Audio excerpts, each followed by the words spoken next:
Dear students, good morning. आप सबों का हार्दिक स्वागत है। मैं गिरीश कुमार, पुनः गिरीश मैथमेटिक्स यूट्यूब चैनल पर आपका अभिनंदन है।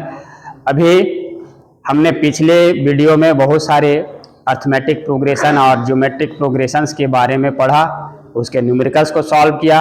उम्मीद है कि आप सबों ने अच्छी सिखलाई ली होगी, ये हम आशा करते हैं। और सबों की कॉपी हमने चेक करी, कुछ बच गए हैं, जरूर करा लेना। और देखो, अब देखना, हम लोग एक न्यू टॉपिक्स पर आज चर्चा करेंगे। इसका नाम है स्ट्रेट लाइन। स्ट्रेट लाइन जानने से पहले हम इसके कुछ कीवर्ड्स के बारे में जान लेंगे कि क्या क्या इसके कीवर्ड्स हैं। तो दोस्तों, 10th क्लास में बहुत सारी चीज़ों को हमने पढ़ाई करी होगी, है ना। कोऑर्डिनेट सिस्टम के बारे में सबसे पहले ये कीवर्ड्स आता है, कोऑर्डिनेट सिस्टम। ये क्या है? सिस्टम। तो आप लोग यहां पर दो नंबर्ड लाइन लिए हुए, एक नंबर्ड लाइन और दूसरा नंबर्ड लाइन, ठीक है। देखना, let x dash O x एक नंबर्ड लाइन है, and y dash O y be are two lines numbered lines perpendicular to each other. ये दोनों नंबर लाइन परपेंडिकुलर हैं एक दूसरे, और कहां पर मीट कर रहे हैं? ओ पर ये एक दूसरे से क्या कर रहे हैं? मिल रहे हैं, ठीक है। तो अब यहां पर हम लोग सभी जानते हैं, फिर भी एक बार रिवीजन ले लेते हैं कि x डैश ओ x, इसको बोलते हैं x एक्सिस। क्या बोलते हैं? x axis, okay. y dash O y, इसको बोलते हैं y axis. Clear? And both the number lines meet each other at point O. So this intersection point, that means point O is known as origin. इसको क्या बोलेंगे? origin। मान लेते हैं कि इसकी शुरुआत जो है, origin means किसी भी चीज की जहां से इनिशियल पॉइंट शुरुआत होती है, वही उसका, जैसे बोलते हैं ना कि इसका origin क्या है, मतलब उसका इनिशियल पॉइंट, शुरुआत उसका कहां से हुआ है। तो जीरो से हम लोग कोई भी चीज को शुरू करते हैं तो कहां से शुरू करते हैं? जीरो से शुरू करते हैं। बात में आ रही है? तो जब भी हम जीरो से किसी चीज को शुरू करते हैं तो ये देखिए, ऑरिजिन यहाँ जीरो है। अब जैसे जैसे इसके राइट साइड में हम बढ़ेंगे, इसका वैल्यू इंक्रीजिंग ऑर्डर में चलता जाएगा, बढ़ता जाएगा, 1 2 3 4 एंड सो ऑन। जैसे इसके लेफ्ट साइड में बढ़ेंगे तो जीरो से छोटा -1 -2 इंटीजर लेंगे तो बहुत सारे रियल नंबर्स इसके बीच में है, ये आते जाएंगे। वाई एक्सिस में जैसे हम एक्स एक्सिस के ऊपर जाएंगे, हाँ, पॉजिटिव वैल्यू आएगा, और ये जैसे इसके ओरिजिन से नीचे जाएंगे, नेगेटिव आएगा। क्लियर? ये हमने पढ़ा भी है ज्योग्राफी में कि इस डायरेक्शन को हम लोग नॉर्थ डायरेक्शन बोलते हैं, इसको साउथ बोलते हैं, और इसको ईस्ट बोलते हैं, और इसको वेस्ट बोलते हैं, ठीक है। तो हमेशा अभी जो देखो, ईस्ट हम लोग जो हैं, ये बहुत ही सुंदर ये बात है कि हम लोग एक साइंटिफिक वे में भी और एक धार्मिक वे में भी हम लोग चाहते हैं कि हमेशा पूरब की ओर देखें। अभी हमारे जो मोदी जी हैं, उनका भी कहना है कि लुक एट ईस्ट, पूरब की ओर देखो। मतलब सारा ऑप्शंस जो है सो हमारे पास। क्यों? क्योंकि यहाँ अगर साइंस के रूप में देखेंगे तो देखो, सारा पॉजिटिव चीजें इधर, और सारी पॉजिटिव चीजें यार इंक्रीजिंग ऑर्डर में है कि नहीं है? ये देखो, इधर जहां ईस्ट है, पॉजिटिव चीजें हैं, इसलिए हम लोग ऑलवेज पॉजिटिव रहते हैं, सोचते पॉजिटिव हैं, काम पॉजिटिव करते हैं, है कि नहीं? ये हमारी सभ्यता और संस्कृति की देन है, और साइंस इसी के आधार पर चलता है। बात में आ रही है? तो देखिए, सारा पॉजिटिविटी हमारे अंदर रचा बसा है, तो हम लोग पॉजिटिव रहें, पढ़ें और आगे बढ़े। क्लियर यहां तक? तो ये मेरे ख्याल से कोऑर्डिनेट सिस्टम की बातें यहां तक समझ में आ गई होंगी। छोटी सी बात थी, अभी और इसके आगे देखते हैं। यहां तक कोई दिक्कत है? आइए आगे देखते हैं। यहां कोऑर्डिनेट ऑफ अ पॉइंट, ये हम लोग जानते हैं, यहां बहुत ज्यादा कुछ नहीं है। ये एक्स एक्सिस है, वाई एक्सिस है, कोई भी पॉइंट, जैसे पहले बात थी ना, ये पॉइंट जो आया, ये लोकेशन किसी भी पार्टिकुलर प्लेस का एग्जैक्ट लोकेशन जो होता है वो ये कोऑर्डिनेट सिस्टम हमको बता देता है। ठीक है, तो ये पी एक्स वाई जो है सो एनी पॉइंट है। यहां से अगर हम परपेंडिकुलर ड्रॉ करें एक्स एक्सिस में पी एम, तो देखना ये एक्स एक्सिस जो है इसको यहां पर ओ से एम के बीच का डिस्टेंस जो है ये एक्स है ना, तो इसको जनरली एक्स कोऑर्डिनेट बोलते हैं या फिर एब्सिसा बोला जाता है। ठीक है, यहां P से M के बीच का जो डिस्टेंस है ये y हो गया और इसको y कोऑर्डिनेट बोलते हैं या सिंपली ऑर्डिनेट बोलते हैं। ठीक है, यहां तक कोई परेशानी नहीं है। अगर x और y taken together are called the Cartesian coordinates denoted by X Y, ये दोनों को एक साथ लेते हैं तो इसको बोलते हैं कार्टेशियन कोऑर्डिनेट, है ना, और इसको एक्स वाई से डिनोट किया जाता है। मतलब ये पार्टिकुलर जो पॉइंट P है इसका एक खास जो ओरिजिन है, ओरिजिन से ये कहां पर इसका एग्जैक्ट लोकेशन है, तो अगर इसका पूछा जाए कि एग्जैक्ट लोकेशन कहां है तो कहने का मतलब अगर ओरिजिन से ले हम कहीं एक ओरिजिन लिया जाएगा, एक स्टार्टिंग इनिशियल पॉइंट, तो हम जाएंगे ओरिजिन से x यूनिट कहां जाएंगे, राइट साइड ईस्ट की ओर जाएंगे, फिर वहां से 90 डिग्री टर्न लेंगे। एक रीजनिंग भी आता है ना कि 90 डिग्री टर्न लेंगे और फिर उत्तर की ओर नॉर्थ की ओर चलेंगे और वहां से चल के कहां पर जाएंगे, y डिस्टेंस y यूनिट दूरी जाएंगे और वहीं पर हमारा P जाकर के क्या होगा, मिलेगा। ठीक है, बात में आ रही है कि हम जाएंगे पूरब की ओर x यूनिट 5 किलोमीटर सपोज करो मान लेते हैं, फिर वहां से टर्न एकदम पूरा 90 डिग्री हम मुड़ेंगे नॉर्थ की ओर, वहां से y का मान 10 किलोमीटर मान लो, 10 किलोमीटर चलेंगे तो हमारा जो है सो एग्जैक्ट लोकेशन जो है वो P का मिलेगा। P मान लो मेरा घर हो सकता है, स्कूल हो सकता है, कॉलेजेस हो सकते हैं।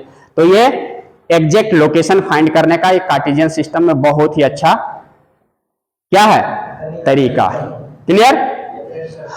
तो इस टाइप से हम लोग देखते हैं, तो ये इसका जो कार्टेशियन सिस्टम जो है सो एक प्रकार से फ्रांस के मैथमेटिशियन थे रेने डिस्क्रेट्स, है ना, उन्होंने क्या किया कि ये कोऑर्डिनेट सिस्टम को लाया और एक बहुत ही मैथमेटिक्स का ब्रांच बनाया, और कैसे हम किसी भी कर्व या लाइन को, पहले हम लोग कर्व देखते थे, लाइन देखते थे, तो कैसे किसी लाइन या कर्व को अलजेब्रिक एक्सप्रेशन में हम उसको कन्वर्ट कर दें, ये तरीका का इजाद किया।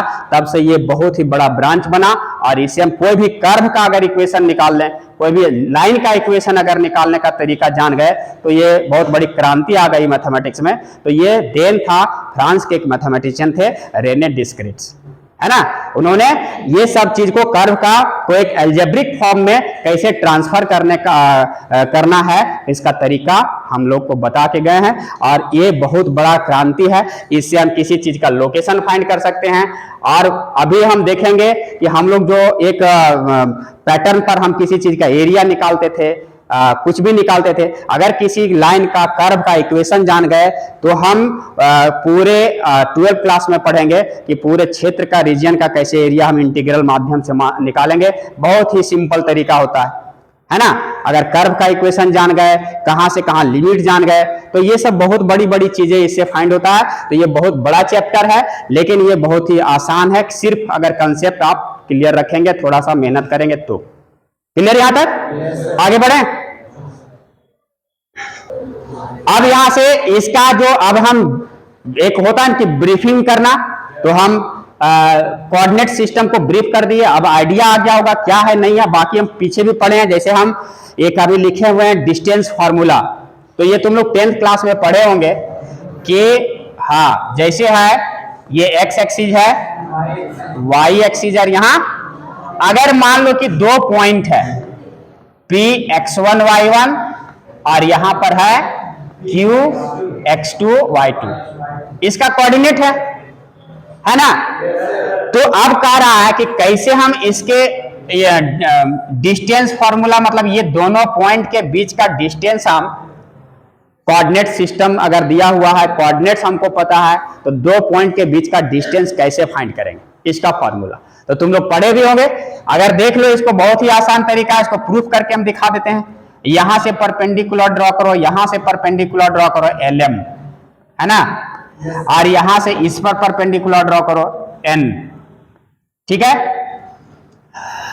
तो अब बताओ, हम अभी पढ़े थे कि ये x1 कोऑर्डिनेट इसका है, इसका मतलब यहां से ये दूरी कितना है, x1 है, और ये दूरी कितना है, y1 है यहां से। क्लियर? सिमिलरली अगर इस पॉइंट की बात करें तो यहां इसका x कोऑर्डिनेट कितना है, x2 है कि नहीं, और ये पूरा यहां से यहां कितना है, y2 है, y2 है। ठीक है, अब ये डिस्टेंस निकालना है हमको PQ। तो हम इस ट्रायंगल की बात करें, हम अगर यहां से सबसे पहले अगर PN निकालना है ये, तो PN कैसे निकलेगा, तो PN किसके बराबर होगा, PN जो होगा वो LM के बराबर होगा, LM के बराबर। और LM को देखो, OM में OL को माइनस कर दो, है ना, इसको हम OM में OL को माइनस कर देंगे, मतलब x2 में x1 को घटा देंगे। ये पूरा पार्ट x2 है, यहां तक x1 है, इतना में इसको घटा देंगे तो ये पार्ट मिल जाएगा। बात स्पष्ट? क्लियर? सिमिलरली अगर हम QN निकालें, QN निकालें तो QN में क्या करेंगे, पूरा यहां से यहां के डिस्टेंस में ये घटा देंगे NM, और NM किसके बराबर है, PL के बराबर। NM किसके बराबर है, तो सिमिलरली यहां से हम निकाल सकते हैं इसका वैल्यू y2 माइनस y1। अब in triangle, right angle triangle, है ना, किसमें, PNQ में देखेंगे, ये राइट एंगल ट्रायंगल है ना, यहां 90 डिग्री है, तो पाइथागोरस थ्योरम का यूज कर लें।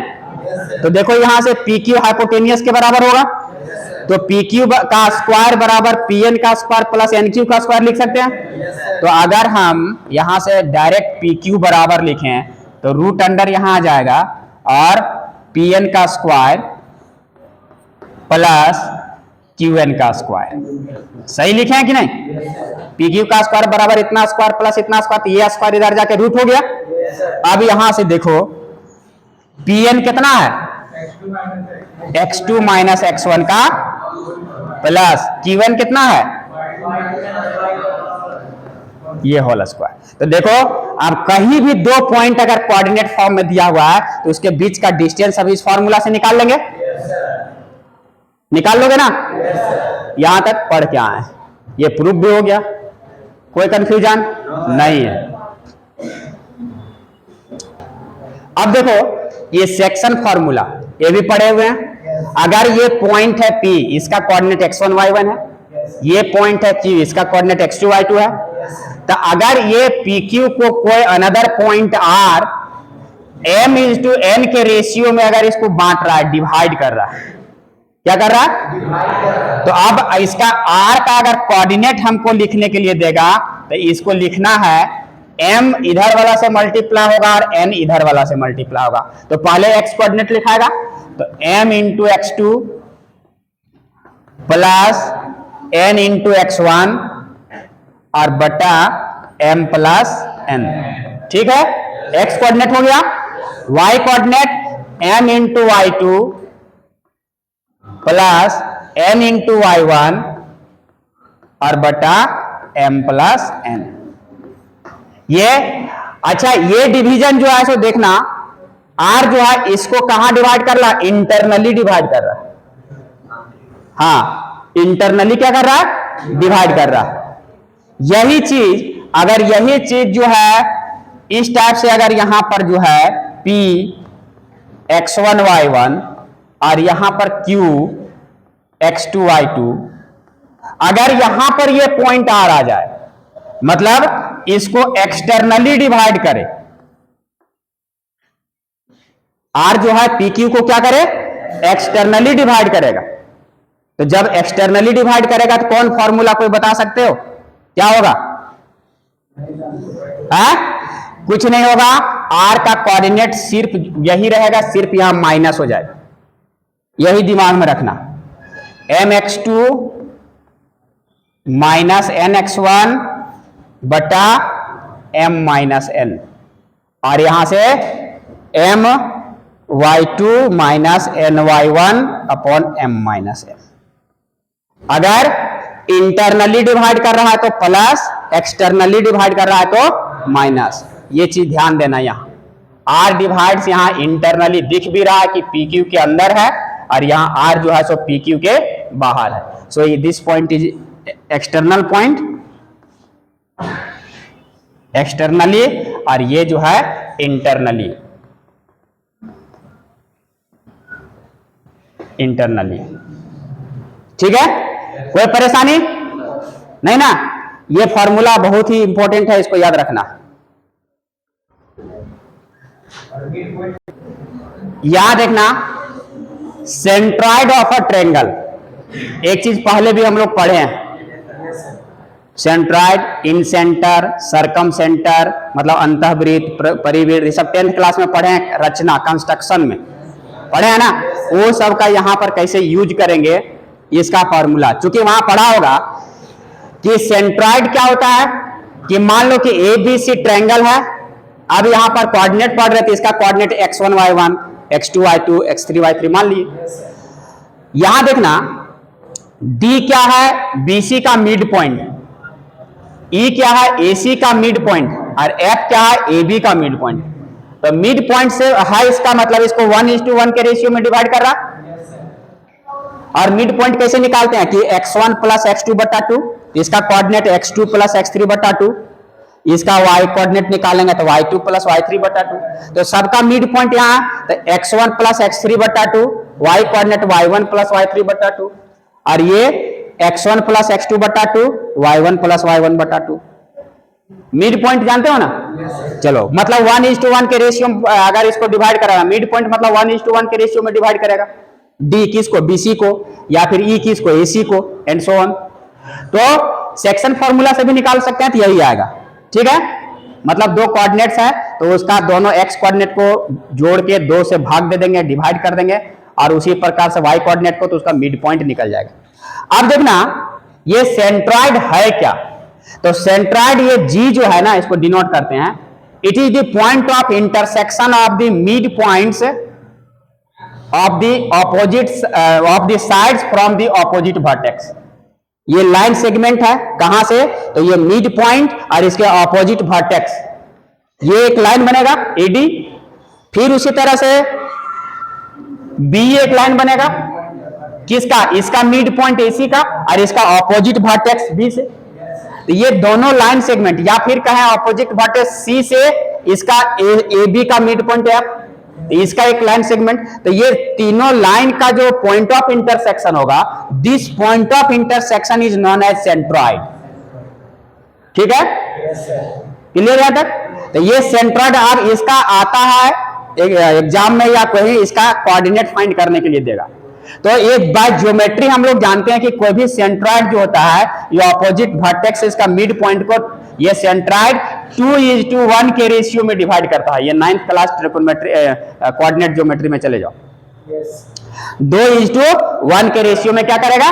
डिवाइड करेगा। तो आप सेक्शन फॉर्मूला से G का कोऑर्डिनेट अगर हम निकालें, तो ये मान लो ये M है और ये M है, तो ये M इंटू इतना, तो देखना यहां M मतलब 2 into x2 plus x3 plus M into ये कोऑर्डिनेट प्लस N के जगह 1 है, 1 इंटू इसका ऑपोजिट वाला x1, तो ये 1 इंटू x1 आप बटे M प्लस N, तो 2 प्लस N, 2 प्लस 1, M के जगह कितना है? ये M है और ये N है, मान लेते हैं सेक्शन फॉर्मूला से। तो ये x कोऑर्डिनेट हुआ, और सिमिलरली y कोऑर्डिनेट निकालेंगे तो 2 into y coordinate y2 plus y3, y2 plus y3 plus 1 into y1 और बट्टा 2 प्लस 1। तो देखना ये, सो दिस इंप्लाइज G जो कोऑर्डिनेट होगा, यहां से कितना आ जाएगा? 2 इंटू, अच्छा सॉरी, यहां पर x2 प्लस x3 बट्टे भी 2 है ना, यहां बट्टे भी 2 है, और यहां y2 प्लस y3 बट्टे भी 2 है ना, इसको छूट गया था ना ये वाला पार्ट। 2 इंटू इतना, ये पूरा x2 प्लस x3 बट्टा 2, और 1 इंटू x1, तो ये 2 और ये 2 क्या हो जाएगा, सिमिलरली यहाँ ये 2 और यहाँ 2 क्या हो जाएगा, कट जाएगा। तो ये पूरा सिंप्लीफाई होके देखना, इसको सीधा करके लिख लेते हैं। 1 को x1 मतलब x1 plus x2 plus x3 बटा ये वाला पार्ट 3, और इसी तरह y कोऑर्डिनेट। तो ये कोई भी ट्रायंगल दिया रहेगा, इसका अगर कोऑर्डिनेट तीनों वर्टेक्स का दिया रहेगा तो उसका सेंट्रॉइड कैसे निकालेंगे, यही फॉर्मूला अप्लाई करेंगे दोस्तों। बात सुना रही है? तो ये बहुत ही बेसिक चीजें हैं। सेंट्रॉइड क्या है, डेफिनेशन इसका देख लेना, ये ज्योमेट्री में 2:1 के रेशियो में, ये सब छोटी छोटी चीजों को जानना बहुत जरूरी है। कंसेप्ट रहेगा, काफी बड़े बड़े न्यूमेरिकल्स तुमसे सॉल्व होंगे, है ना। तो ये हमेशा देखना, ये सेंट्रॉइड है, जो line segment, point of intersection of the line segment किसका, तो mid points and opposite vertex, mid point and opposite vertex, mid point and opposite vertex. Point of intersection centroid बोलेंगे। सेंट्रॉइड हमेशा ऑपोजिट वर्टेक्स से mid point को किस ratio में divide करता है, 2:1 के रेशियो में। ये सब छोटी छोटी चीजें हैं जो नीचे क्लास से आता है, इसको जानना जरूरी है। और इस टाइप से सेंट्रॉइड का जो अगर तीनों वर्टेक्स दिया हुआ है, ये तीनों वर्टेक्स का ये फिर सेंट्रॉइड का अगर कोऑर्डिनेट निकालेंगे तो तीनों को जोड़ दो, x1 plus x2 plus x3 बटा 3 से भाग दे दो, फिर y1 plus y2 plus y3 बटा 3 से भाग दे दो। बात में आ रही है? तो इस टाइप से ये सेंट्रॉइड का फॉर्मूला निकल गया। अब ये इसके बारे में बहुत सारे चीज को हम जान गए, इसको मेमोरी में रखना है, न्यूमेरिकल्स बनाते समय काम आए। यहां तक किसी भी प्रकार से कोई परेशानी? बिल्कुल, जब कोई भी थ्योरी बनता है तो एक के लिए, पार्टिकुलर के लिए नहीं बनता है ना, वो पूरे को सेटिस्फाई करता है तब बनता है।